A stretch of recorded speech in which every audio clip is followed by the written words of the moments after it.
संध्या live, आवाज महाराष्ट्राचा। नमस्कार, मी गौरी, आपण पाहत आहात संध्या लाईव्ह। पुण्यात काही दिवसांपूर्वीच कल्याणीनगर हिट अँड रन प्रकरणानं पुण्यासह राज्याला हादरवून सोडलं।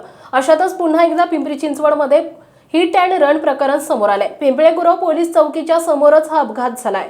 कार चालकानं दुचाकीसह चालकाला काही फूट अंतरावर फरफटत नेल्याची घटना समोर आली आहे। हा अपघात 7 ऑगस्ट रोजी दुपारी 12 वाजण्याच्या सुमारास घडलाय। या घटनेचं सीसीटीव्ही फुटेज सध्या सोशल मीडियावर व्हायरल होताना दिसतंय। 2 दिवसानंतर या प्रकरणी सांगवी पोलिसांनी गुन्हा दाखल केलाय। अपघातग्रस्त कार आणि कार चालकाला पोलिसांनी ताब्यात घेतलाय।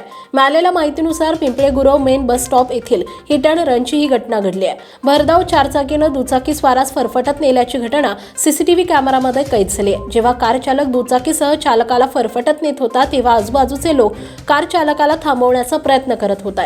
ही घटना बुधवारी दुपारी 4 वाजता घडली। चारचाकीचा चालक हा मद्यधुंद असल्याचा आरोप प्रत्यक्षदर्शींनी केलाय। घटनेचा थरारक व्हिडिओ व्हायरल होतोय।